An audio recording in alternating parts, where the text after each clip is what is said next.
O número de pessoas infectadas pelo HIV no Brasil aumentou em 3%, enquanto no mundo houve uma retração de 11%. A informação está numa pesquisa feita no ano passado pela UNAIDS, que lida com levantamentos sobre a epidemia nas Nações Unidas. O HIV/AIDS é o nosso assunto do Clube do Livro hoje. Quer uma boa dica de leitura para você e para toda a família? Então fique ligado, está no ar o Educação.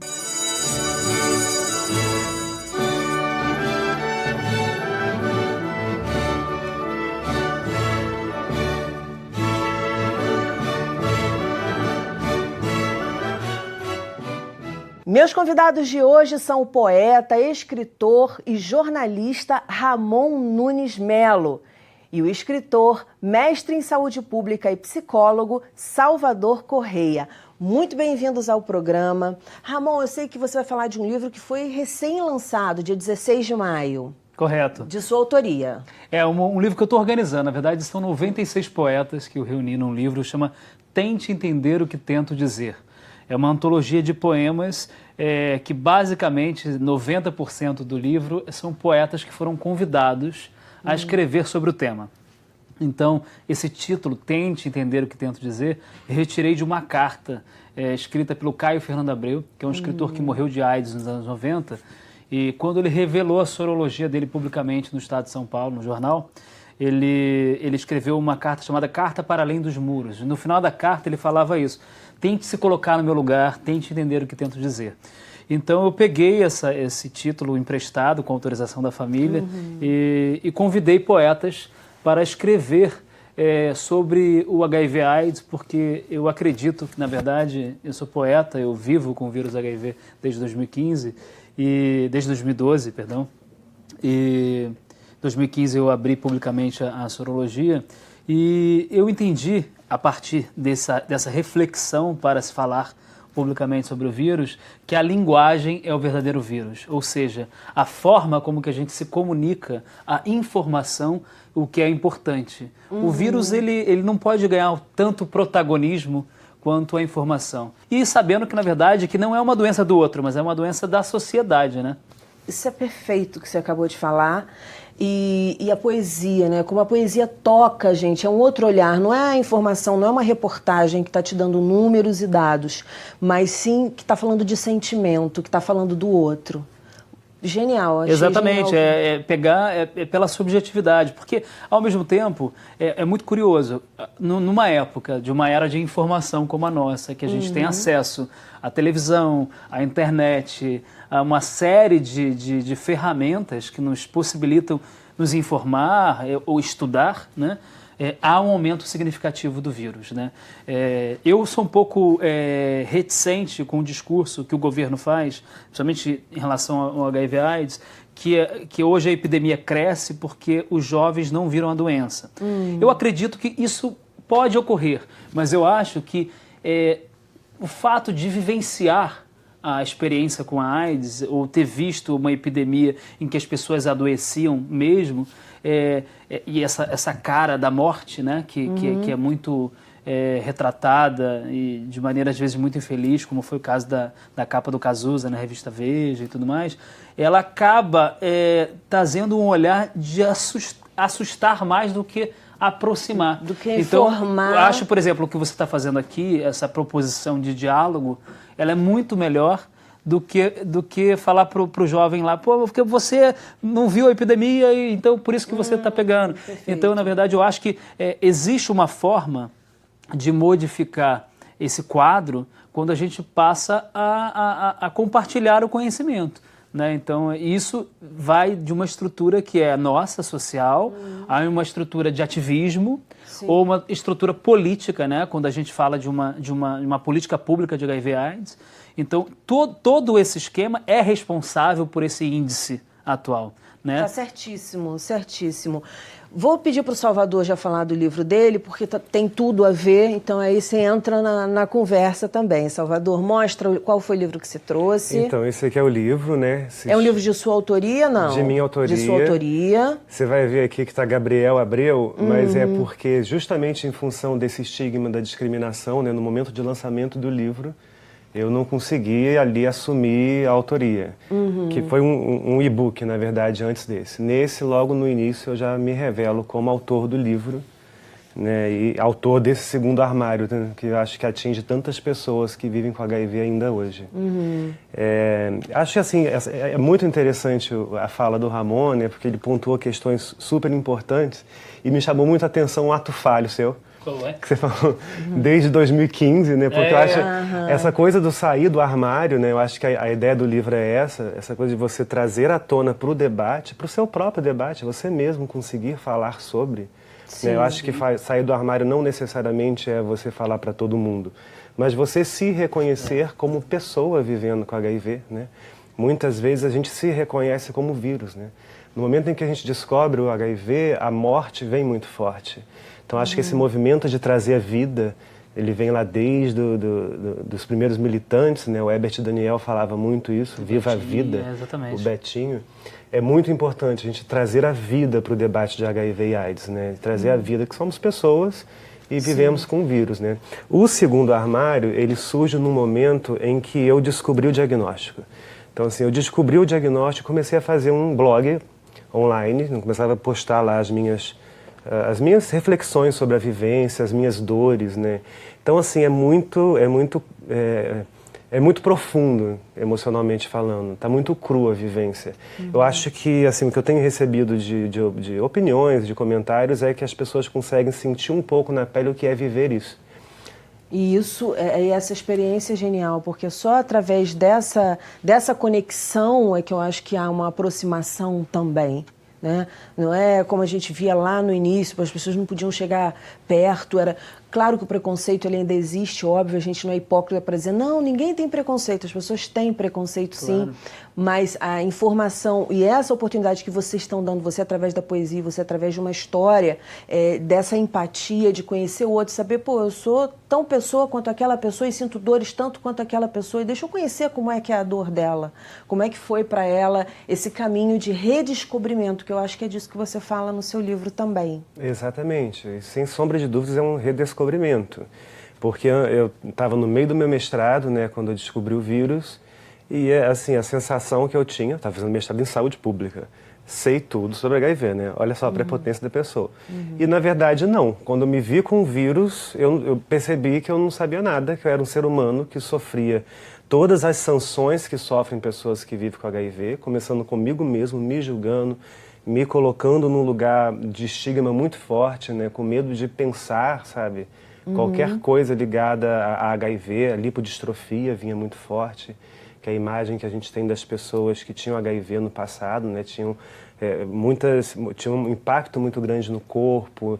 Então, assim, tudo isso veio muito forte, né? Então, é muito importante trazer à tona um debate franco sobre isso, essa questão da empatia. É fundamental realmente se colocar no lugar do outro. E o próprio Betinho, que a gente citou, ele trouxe a solidariedade como uma resposta política ao HIV. Então a empatia, ela tem também uma capacidade de mobilização política. Quando você se coloca no lugar do outro, começa a sentir as dores do outro como se fossem suas, você é capaz de lutar também pela causa dele, pela dor dele. Muitos professores assistem esse programa, pais assistem esse programa. Claro. Então, assim, eu queria que vocês dessem dicas mesmo de como que a gente pode ter um diálogo aberto, franco e legítimo, genuíno sobre o tema. Eu acredito que não só a escola, você falou os pais que assistem, inclusive, né? Assim, eu acho que a conversa tem que começar em casa, né? Eu acho que o pudor, né, o tabu de se falar sobre HIV, sobre sexo, né, de uma maneira geral, tem que começar em casa, né, e no sentido também de tirar os estigmas. O HIV não é uma doença gay, né, não é um câncer gay como se falava no início da epidemia, no final dos anos 70 e tudo mais, porque tem pessoas que ainda também não é uma condenação religiosa, como alguns religiosos fanáticos gostam de colocar, entendeu? É um flagelo social da humanidade, né? Então a gente está falando no mundo inteiro pessoas vivem com HIV. Na África, nos Estados Unidos, na Europa, em diversos lugares, no Brasil. E a população mais atingida com HIV/AIDS no Brasil é a população negra, a população pobre, né? Por falta de acesso social, né? Por falta de acesso, às vezes, de políticas públicas, né? de HIV/AIDS e tal. Mas eu acho que começar a conversar em casa abertamente, perguntar primeiro assim, você quer ter uma vida sexual? Você tem vida sexual? Sabe que tem métodos para poder se proteger. Tem a camisinha, mas também existem outros mais modernos hoje em dia. Então, acho que isso é um passo importante. E acho que os professores, de uma maneira geral, eu acho que está conectado, né, com esse tempo, né, assim, por exemplo, o que eu percebo, o Salvador escreveu um livro que conta a história.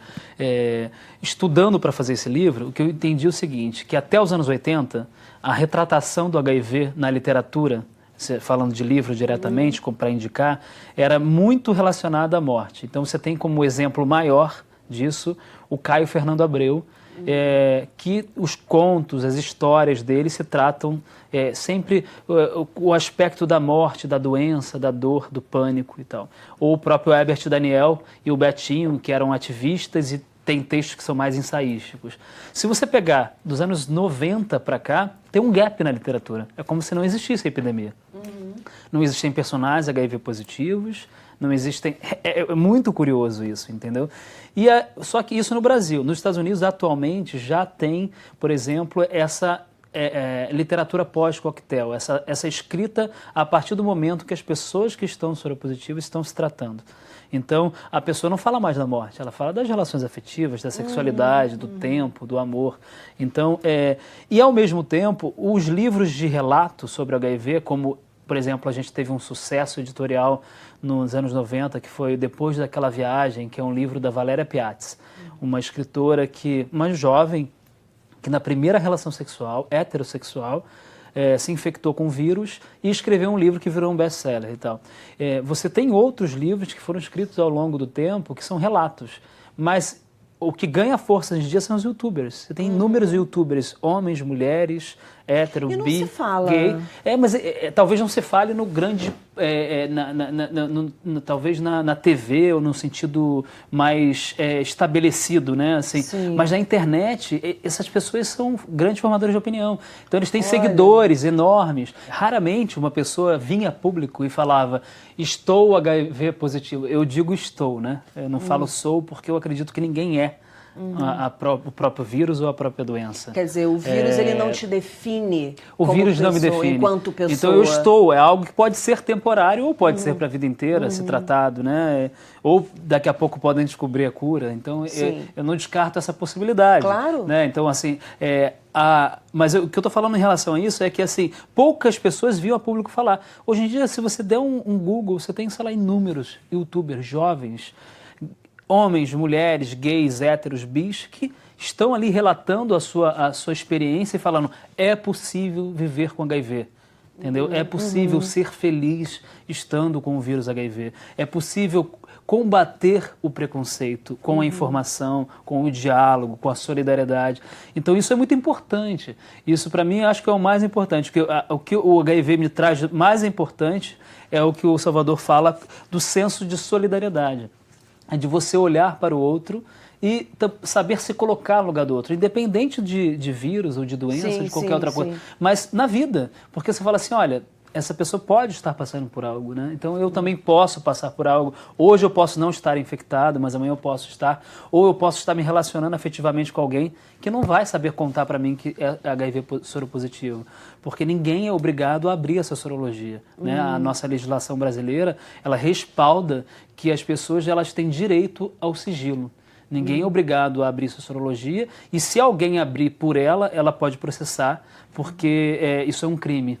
Né? Então há um lugar das pessoas saberem os seus direitos, saberem que é direito você ir num posto de saúde, não ser identificado, pegar a sua medicação e ser tratado com dignidade.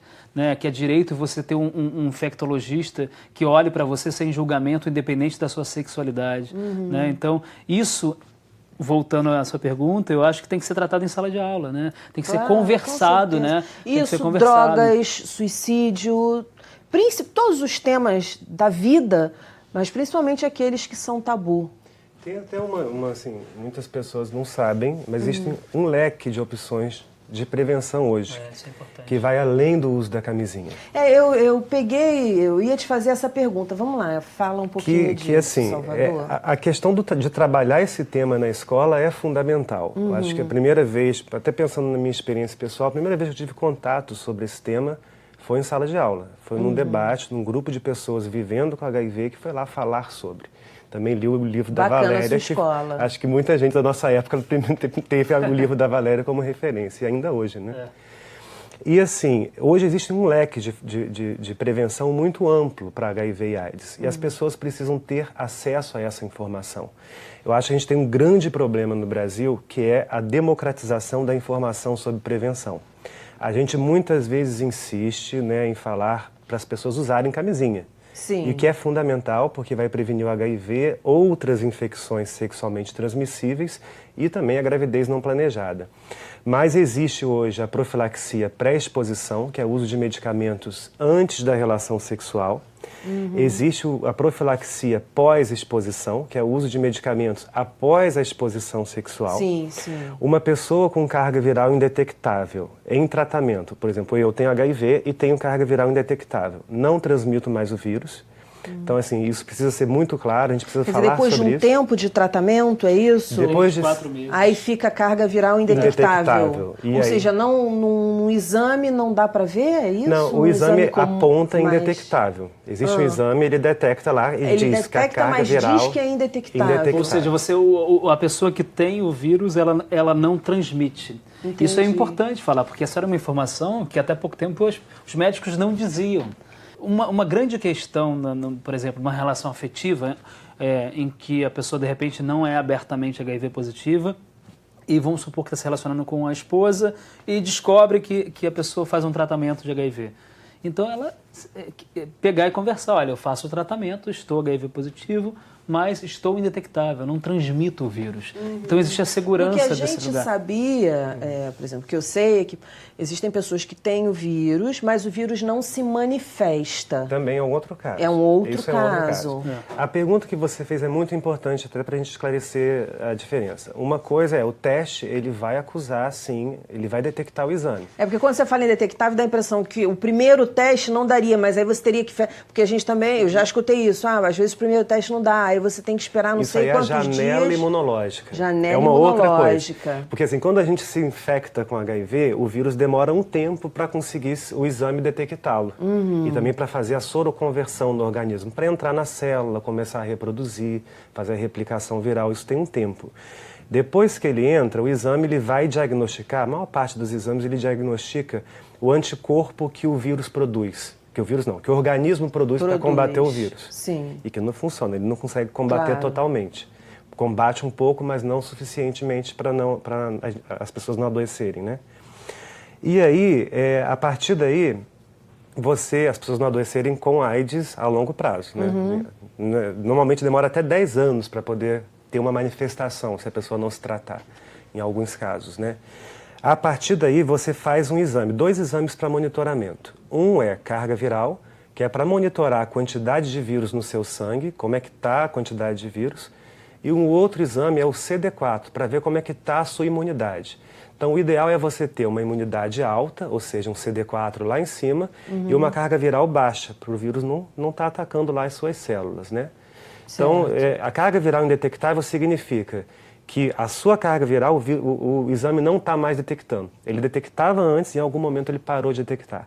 Ou seja, o seu tratamento antirretroviral está muito bom, está dando conta de fazer seu vírus ficar escondidinho lá e não se manifestar. Algumas pessoas podem ter um vírus muito resistente e não conseguir ficar indetectável. Mas hoje, com os medicamentos, o que a medicina dispõe para a gente, a maioria consegue. E aí você estava falando dos medicamentos que pode se tomar antes da relação sexual. Isso. Porque os depois a gente escuta até, uma menina, por exemplo, foi vítima de estupro, aí vai tomar uma série de medicamentos, dentre eles... Até 72 horas. Sim. Essa medicação antes, onde é que se compra? Sendo distribuída pelo governo já, atualmente, né? anterior. Exatamente. E recentemente a gente Porque teve... isso realmente é novidade para mim. É algo que tem 6 meses que foi adotado no Brasil, desde dezembro, né? Assim, desde dezembro foi adotado no Brasil e o governo brasileiro já está distribuindo. Antes a pessoa tinha que comprar a medicação fora e ela toma, só que é uma medicação para prevenir o HIV, ela não previne outras doenças. Claro. Mas tem pessoas que têm dificuldade de utilizar camisinha. Certo. Né? Ou quer transar sem camisinha e não ter a possibilidade de se contaminar, de infectar, o ato falho. Mas depois... E eles estavam falando essa questão do contaminar, eles estavam falando, pô, legal você falar infectar e não contaminar, porque contaminar dá aquela ideia de doença contagiosa, sabe? Tipo, que a gente dá um espirro e o vírus está saindo por aí, como é com a gripe, por exemplo. Essa preocupação que você tem com a palavra, com a linguagem, isso é importante, que você citou um dado da UNAIDS, por exemplo. A UNAIDS tem uma cartilha recomendando aos ativistas, às pessoas que falam sobre HIV/AIDS, a imprensa e tudo mais, uma série de nomenclaturas e palavras que são mais utilizadas e outras que já caíram em desuso, né? Assim, então, como por exemplo, aidético, né? Isso é uma palavra que não se fala, porque é um termo pejorativo, né? Você tá é como se classificasse a pessoa como se fosse a doença.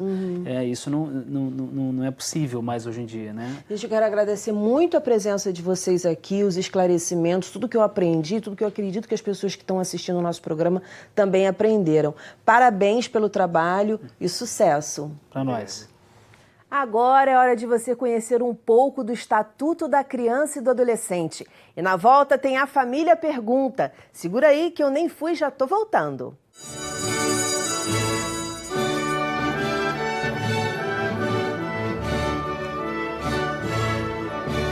Nós estamos no momento A Família Pergunta. Aqui, responsáveis por crianças e adolescentes vão poder tirar dúvidas com especialistas.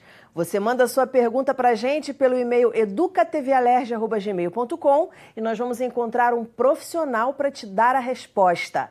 Hoje quem pergunta é Jane Cleide Aguiar, mãe do Daniel e do Lucas. E quem responde é Maria Tereza Maldonado, mestre em Psicologia Clínica, que faz parte da Associação Brasileira de Terapia Familiar e tem mais de 40 livros publicados. Muito bem-vindas ao programa. Obrigada. Pode começar com as suas perguntas. Bom, Maria Tereza, acho que a minha indagação pode ser de muitos pais e também de outros professores, como eu sou também professora da educação básica, do ensino médio. Então, a gente está a todo momento, no nosso dia a dia, na escola, em casa, né, com uma série de tecnologias, esses dispositivos móveis, sobretudo o celular hoje, que invadiu aí a nossa relação cotidiana. Como é que a gente pode pensar possibilidades criativas e também limites para o uso desses dispositivos? Claro, é porque essa tecnologia ela tem possibilidades maravilhosas e tem riscos realmente impressionantes. Depende, sim. A Sociedade Americana de Pediatria e a brasileira também, eles recomendam que até 2 anos de idade, nada de telas. Essa história de ficar um ano de idade, a criancinha lá já passando o dedinho, não. Né? É isso mais tarde. Depois, posteriormente, limites de tempo. Quando a criança é pequena, não pode ficar horas e horas no tablet, no computador, porque isso prejudica o desenvolvimento de outras possibilidades, né, de brincadeiras, de relacionamento, de interação e tudo mais. Quando a criança vai já aumentando da idade, entrando na adolescência, né, essa conversa sobre responsabilidade no uso da rede e a percepção dos riscos é fundamental. E aí, muitas vezes a conversa é assim, que vocês sabem, me ensina aí, né, como é que vocês estão percebendo essa história, porque eles sabem muito mais do que, nós. Né? E como é que fica essa dinâmica entre a privacidade e o controle? Como é que eu consigo calibrar um pouco isso? Não só isso, mas também esse tempo que ele usa para lazer e que ele usa para pesquisar conteúdo. Como é que eu posso fazer esse monitoramento sem também ser muito invasiva na vida desse adolescente, que ele quer também um pouco de privacidade? Assim, como é que eu consigo mediar tudo isso? Essas são fronteiras complicadas, mas de qualquer forma é o seguinte, Os pais são amorosamente e legalmente responsáveis pelos seus filhos. Isso precisa ficar claro para eles. Da mesma maneira que a gente não deixa um filho sair por aí sem dizer para onde vai, com quem vai, que horas volta, onde está, né? A gente também não pode deixá-los completamente soltos na praça cibernética. Né? Então, isso é uma coisa que precisa ficar bem claro para os filhos. E aí o máximo que a gente possa interagir, né? Me conta aí como é que vocês estão, né? Que programa vocês estão usando, né? Me ensina, vamos navegar juntos. Incluir na conversa familiar, né? Uma participação.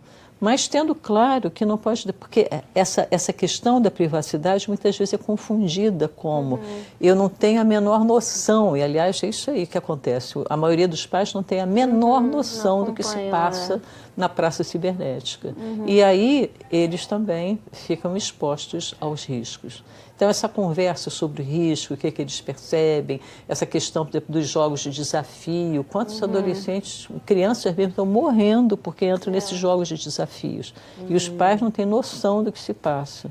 Então, essa conversa, esse acompanhamento, ele realmente é importante.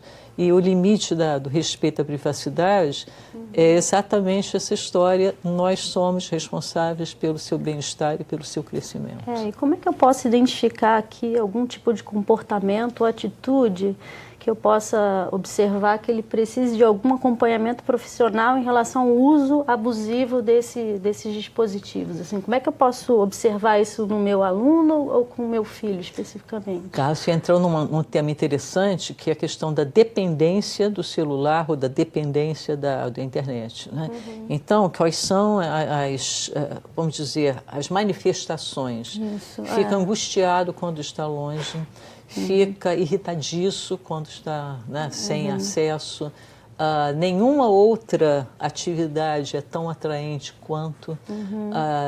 Pula horas de refeição, os horários de sono ficam prejudicados, fica até não sei que horas da madrugada e depois não consegue acordar para ir para a escola, né? Dorme na sala de aula. Então, quer dizer, o excesso de tempo e de envolvimento que muitas vezes vai caracterizar a rotina, dependência, né? Em prejuízo da rotina, em prejuízo das outras atividades, dos compromissos e tudo mais. E como é que eu posso ter assim, um conteúdo ou pensar concretamente um lugar nessa rede que eu consiga indicar links, sites que ele possa trabalhar outras habilidades, quer dizer, além dessa que ele está navegando ali, pensar habilidades mesmo cognitivas e interativas, relacionais, assim, porque às vezes essa interação virtual, ela deixa de lado muito essa coisa do face a face, do contato, da proximidade. Como é que eu posso usar a rede para pensar em outras possibilidades além dessa realidade virtual? Sim, eu acho que uma das possibilidades é conversar claramente sobre isso, né? O que o desenvolvimento, né, dessa criança e desse adolescente significa. Né? Muitas vezes o excesso dessa interação online, principalmente nas mensagens de texto só, ela corta o desenvolvimento das habilidades de comunicação, do olhar, escrita, né? Exatamente, do olhar, da expressão corporal, do que é, né, toda uma riqueza de comunicação que se perde se há um excesso na comunicação virtual. Então, tudo isso são conversas, né, que pode ser também, vamos pesquisar junto um material interessante, não vou ficar só nos youtubers. É a questão do se você não se, que eu falo sempre aqui no programa, se você não se envolver, não rola. Eu sempre falo isso. Quer dizer, tem que estar envolvido. Participativo, não é? E amoroso também. Aí fundamental, né? Claro. Muitíssimo obrigada pela participação, obrigada pelos esclarecimentos. O nosso programa fica por aqui. Na segunda-feira que vem tem muito mais às 9 horas da noite. Educação, se você não se envolver, não rola. Dias felizes, paz do eu e até lá.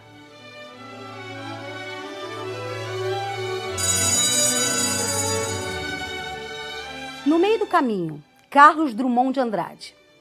No meio do caminho tinha uma pedra. Tinha uma pedra no meio do caminho. Tinha uma pedra no meio do caminho. Jamais me esquecerei desse fato na vida de minhas retinas fatigadas.